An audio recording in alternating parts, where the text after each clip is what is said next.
Took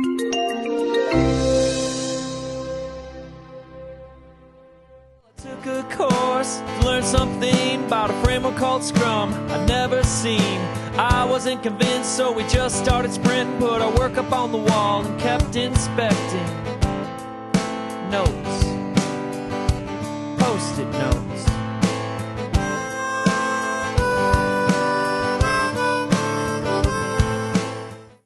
So, welcome everyone.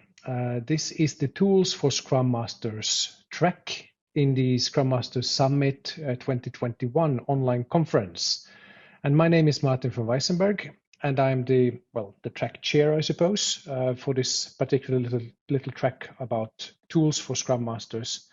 I have the pleasure to introduce you to Chad Beier. Welcome. Really super happy to have you here today. Thanks, Martin.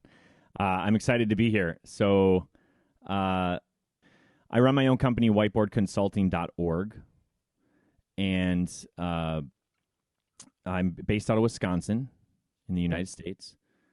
And I also, the nice thing about being a business owner is you get to give yourself your own job title. So I give myself the job title of Organizational Agility Advisor. So just a little background on who I am and what I'm about. And then we can get into all kinds of more background related to the music as we get into this. So that's pretty cool, and I agree. It's a very powerful incentive to be able to give yourself the title you like. But you have something very interesting for us. Your presentation or your topic that you have here, and I realized that the guitars in the background there might be actually kind of giving people a little bit of a hint. What makes a man choose to write parody Agile songs? I mean, it's kind of a niche of sorts. Yeah. And how did you get into that niche? And you seem to enjoy it. Yes, I do. I do enjoy it a lot. So I have to think back to the first song I wrote because now it's hazy on which one I wrote first. I do remember, actually. I was speaking at a conference in Nashville, Music City Agile, and I had pitched the idea because Music City, Nashville, right? Of course, if I'm going to pull a guitar out on stage, that's the place to try it out. Yes. And I asked the conference organizers, do you have a guitar if I wanted to play a guitar? And they like laughed out loud at me, and they're like, do we have a guitar? This is Nashville. We'll have plenty of guitars at the conference. It's like, okay, cool. I didn't know that. So they let me... Johnny Cash's song, which isn't one of his more, I mean, I think it's extremely popular, but maybe some people who don't know Johnny Cash well wouldn't know it. But he has a song called Tennessee Stud. And I thought, well, Tennessee Scrum, I'm going to be in Nashville, Tennessee. Why wouldn't this be an appropriate song? And so I wrote that just like any good time box, right? In Agile and Scrum, a time box also drives creativity. If you give yourself a deadline, you have to come up with something. You have to show up. Exactly. So I gave myself the deadline. I submitted a talk, and then I said, I'm going to do this, play this song at the conference. So I had to write the lyrics. And so then they let me play it at my session, and then they also let me close the conference out on the main stage by playing this song. So that was Tennessee Scrum was agile and lean, smallest backside I've ever seen. Working software at Scrum Review, Ohio Scrum.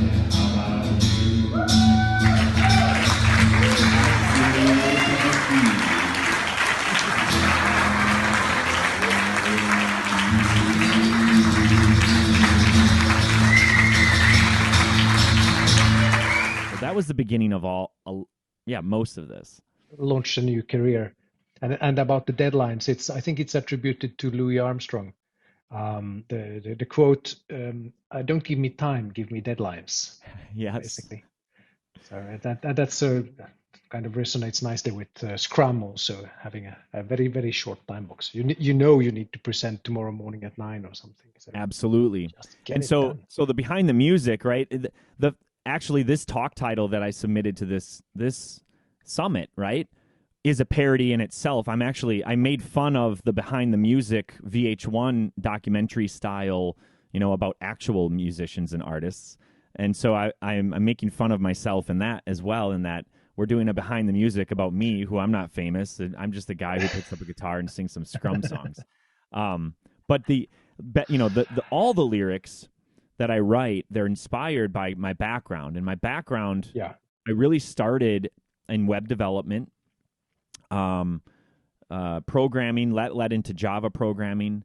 I took a weird part of my career into multidimensional databases, which was, I always joke, I would come home every night at work with just a little blood trickling out of my ear because my brain was just like... But your hair didn't turn gray. No, it didn't turn gray, surprisingly. But yeah, just getting your head around star schemas and how they relate, and just narrow and wide formats, tables. All the people out there who don't know what I'm talking about, they can geek out. They are cringing like this. Don't remind us. Yeah. But it was then I went off.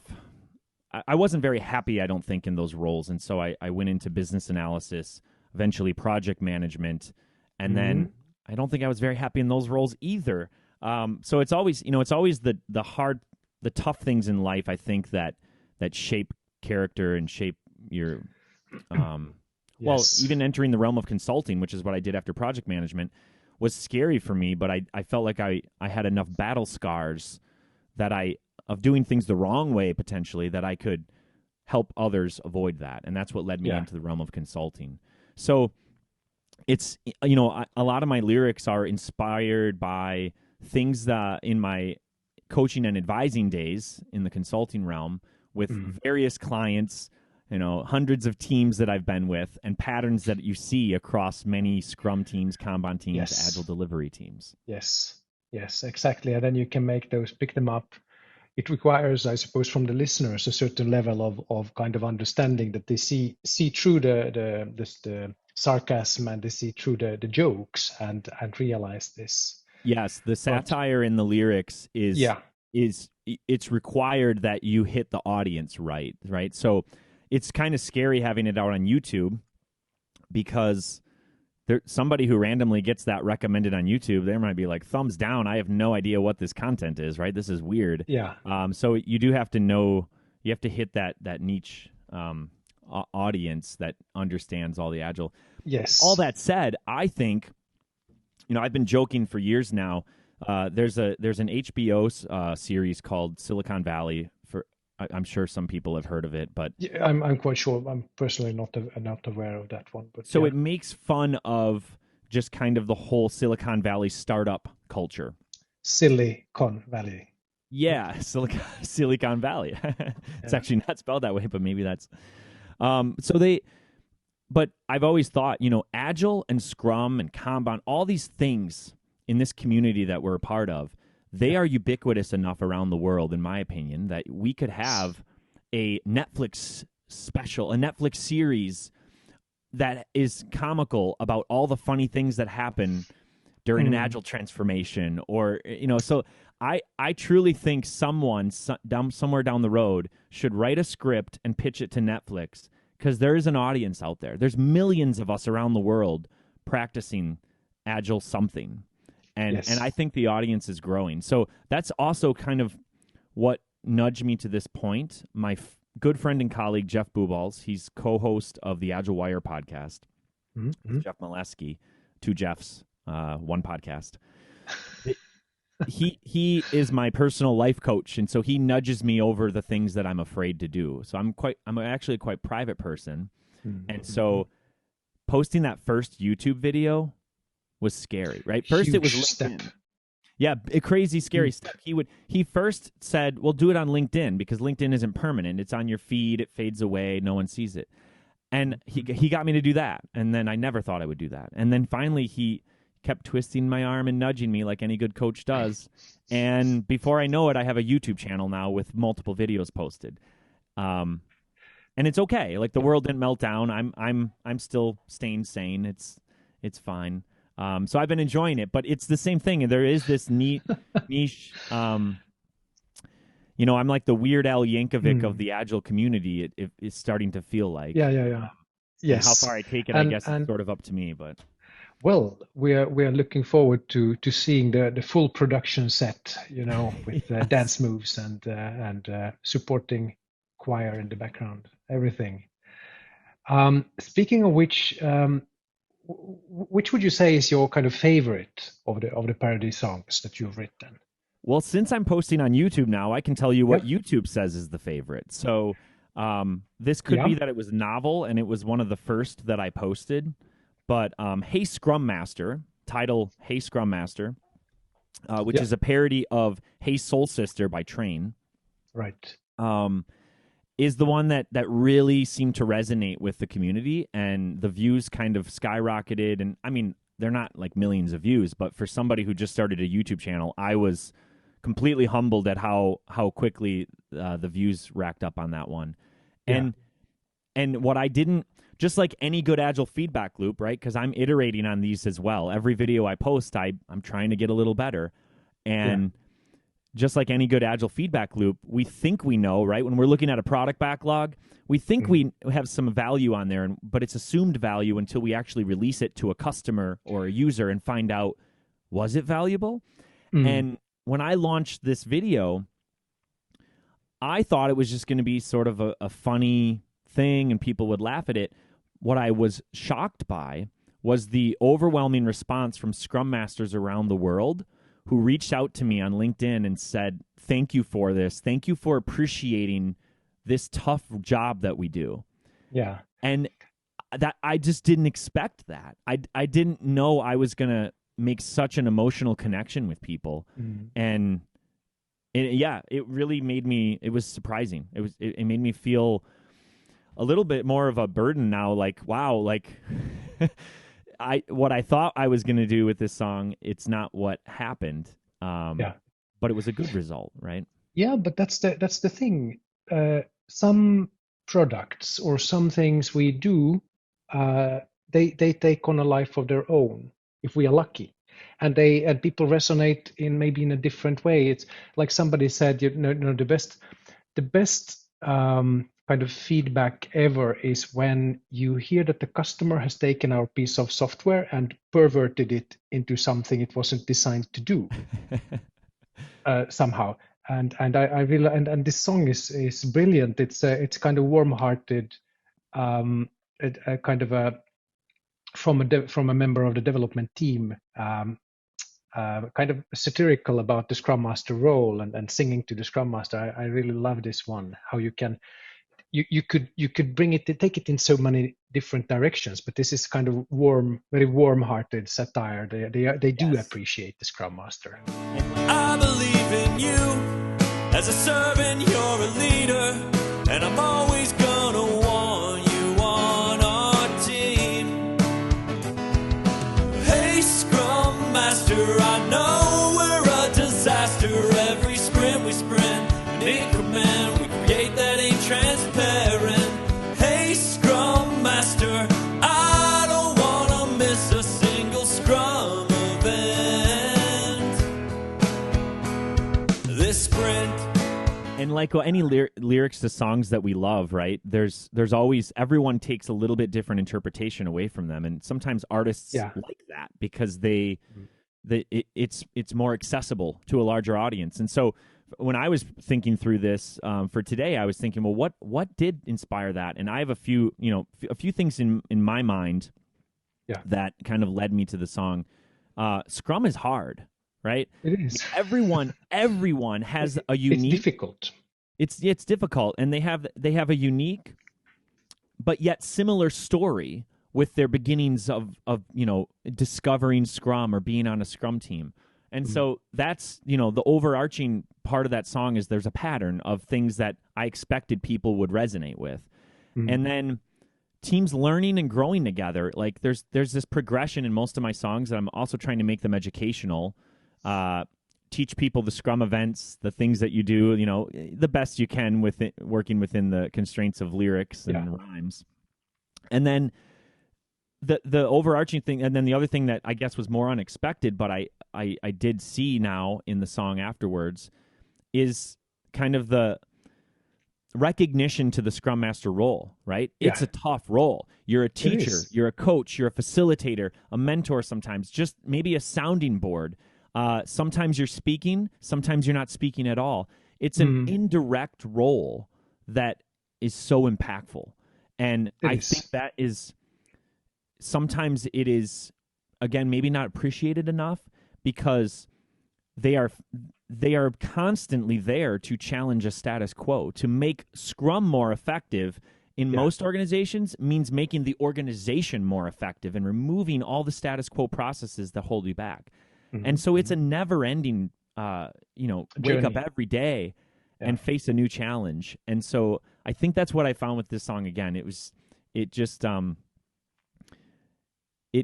It showed that care for the role, right? And some people might even interpret it as like there's a developer on the Scrum team in love with their Scrum Master, because there's a little hint of that as well, right? Like, I always want you on our team. There's a lyric. It's like, I don't want you to ever leave our team. It's this because there's this care that you have, this rapport and trust you build as team members.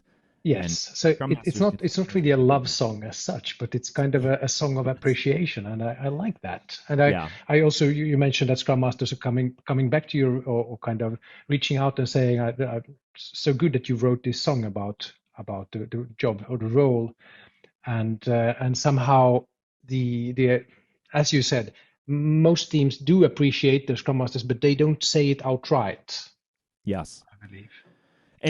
And actually, it was, a few messages I got were very, there's a pattern there, and it really hit me emotionally.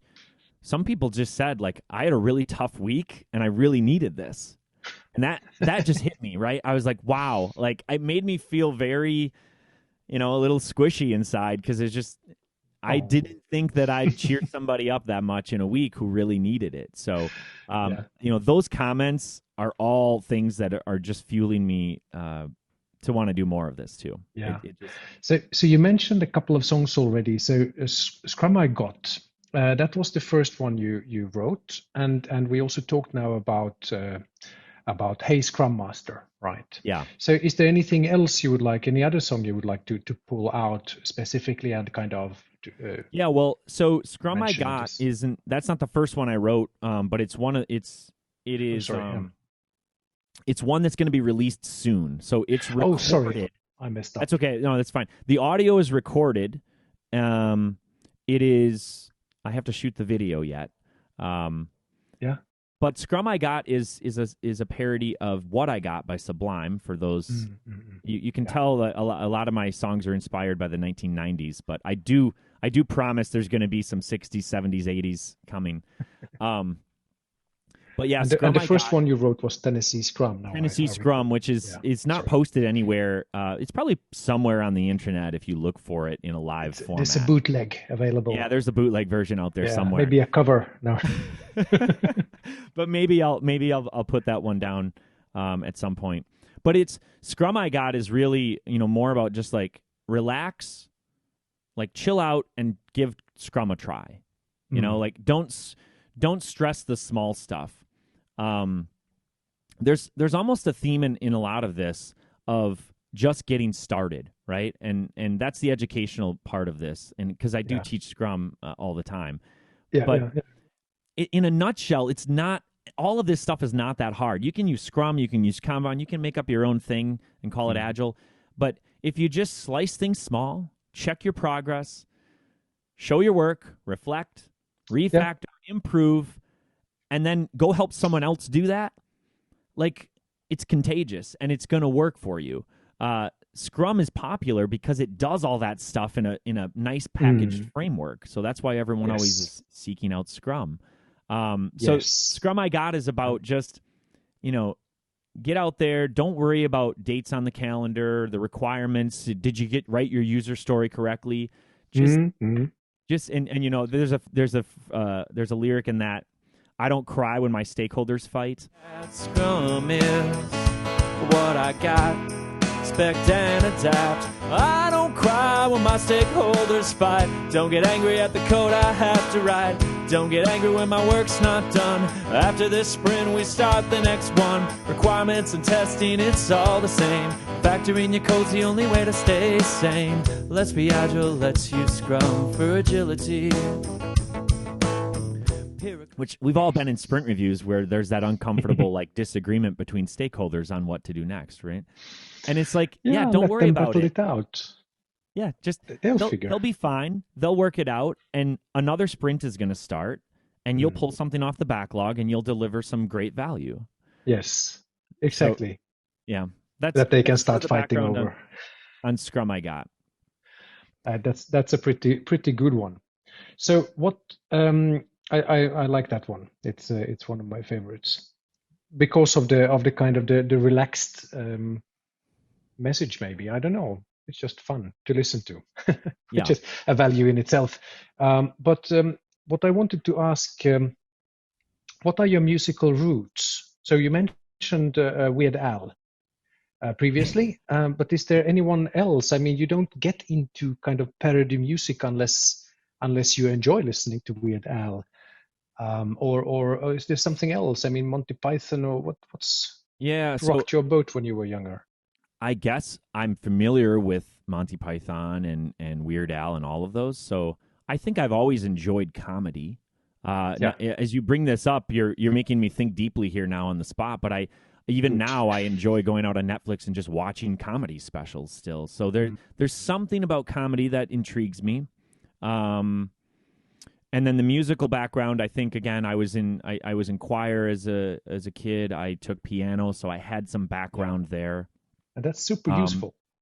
Yeah, very useful. I still, like I said, I taught myself guitar in college, so I don't really know it well compared to like some people. Yeah. I still almost envision the piano keys when I'm playing guitar because that's what I learned. But that's because you have the piano background, you have the theoretical background, you can read music, you can write music.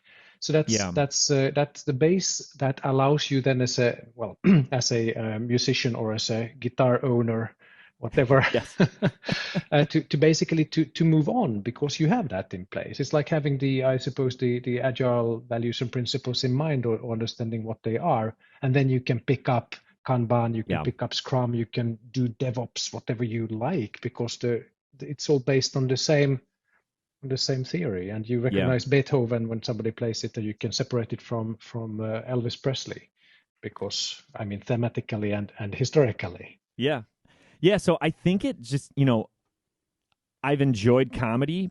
I've some music background, and then I think those three intersections too with and then being in the Agile community and being so proud. Like I have an educational background too, right? I have a graduate degree. I have a master's in business administration. I don't like to really highlight that because honestly, I'm more proud, and my university would hate to hear me say this. I'm more proud of being a professional Scrum trainer with Scrum.org than the fact that I have a graduate degree in a master's degree. And that's, I don't know, it's just I think it speaks to the community we're a part of, right? Like, it's just having conversations like this and knowing that the world in the future is always going to require agility.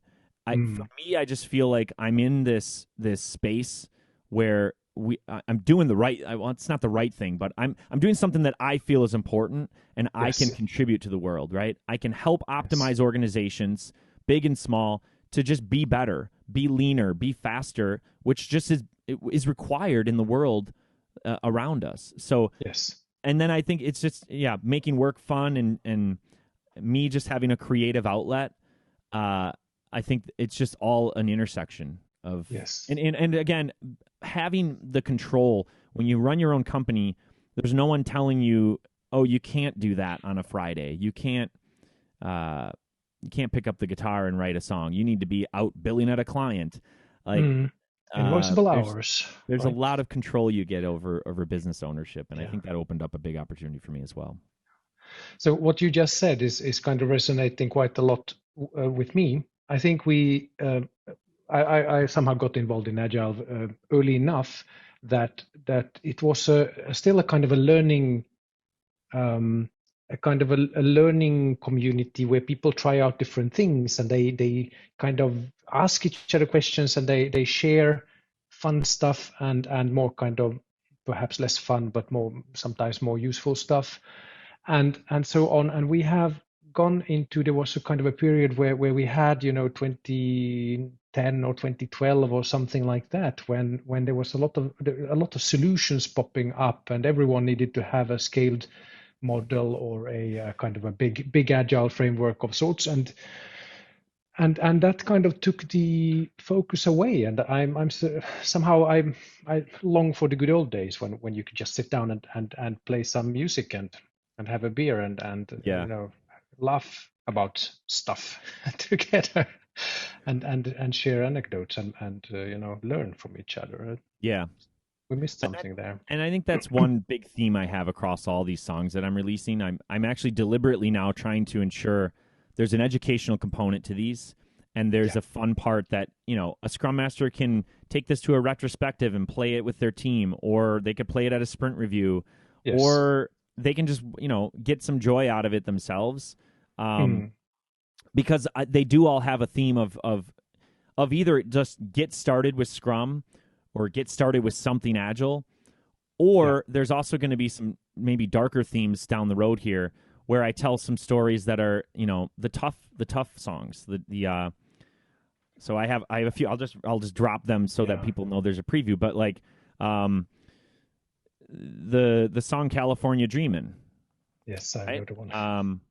All the leaves are brown. That song.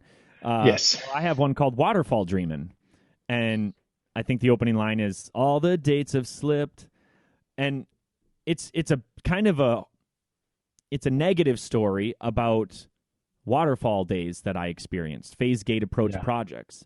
And it's almost like sweatshop Scrum, I suppose. Yeah, well, it's sort of like if I were dreaming about sort of some of the Death March projects that I ran as a project manager in my past, these would be the lyrics that would come up in my nightmare. And so some of these songs coming up, they might not be as happy and get started with Scrum, but I'm confident they're going to resonate with people, because I know there's a lot of people and continuing who make that shift, right? Yeah. There's a lot of great project managers out there who 5 to 10 years from now will be great Agile practitioners and Scrum Masters, right? Not all of them, but so many people have made the shift, right? One thing that I hate it when people say, "Oh, project manager can't be a Scrum Master." That's such a blanket stereotype. Everyone is unique. Everyone has a certain skill set, personality, and you can be anything, right? And some people might not be fit for it, but it's not just that they're a project manager. It's maybe something else that around their environment or their skill set, their desire. So anyway, I just think it'll be interesting to see how some of these future songs I write or I've written, but I record and post are going to be received. Yeah. With maybe a bit more of a negative tone. I think that's okay. The world isn't just roses and kittens and rainbows and stuff. It's there needs to be a dark side to everything. And what would Star Wars be without That's true. That's very true. Stuff like that. So and what would Agile be without the big frameworks? I don't know. Anyway, I think I'm drifting off topic, but I think we need to also start wrapping up. But a couple of things. One, all of these, most of your production, except the elusive Tennessee Scrum that is only available for connoisseurs if you know where to look. Bootlegs are being sold maybe around the corner. You never know. Aside from those, where can we find your production? I think we have been mentioning a YouTube channel, and it's called... Yes. I don't have a name for it, which is a great... it's a drawback. You get a custom name for a YouTube channel until you're like super famous on YouTube. But my channel is Chad Beier, and then it's Organizational Agility Advisor.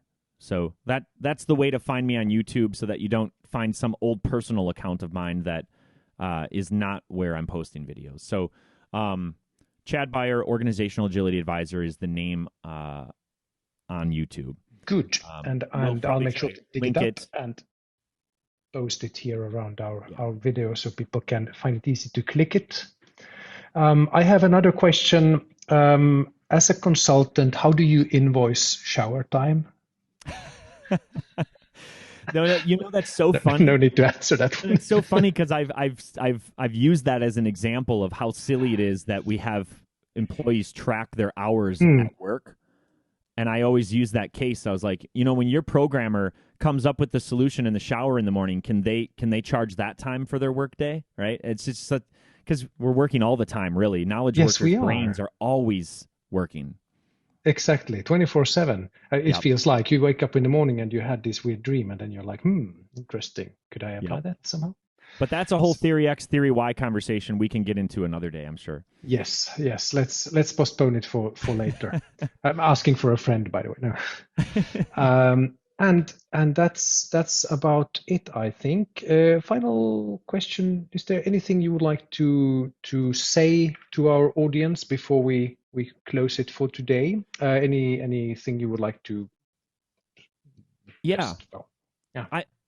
My closing thoughts on all of this is, I think sometimes we complicate things in the Agile community with, is it Scrum or is it Kanban or we don't want to do that. We want to do our own framework. And I think sometimes with good intentions, we get so hung up on doing the stuff right, and we spend way too much time on secondary concerns. I need to write better user stories. I need to figure out how to estimate better. And those are all interesting, great things to focus on. But at the core, I would encourage everyone, your quickest path to effective Scrum or agility is just get started. And there's kind of three things that can guide you. Do something small with the right people, cross-functional team, and do it for someone who can benefit, right? And just get started, go out there and start iterating. And I think you will find opportunities for amazing things to unfold if you have patience and persistence along the way. So again, this is like a segue into a whole talk on like a change agent. But to inspire a call to action for people out there, right? Even if you're a Scrum Master listening to this and you're feeling kind of stuck, like I can't move my organization. Think about that little small thing you could try next and just go do that. Maybe it's a conversation with your manager or director or a VP. Just something. Go do something small. Those small things add up over time.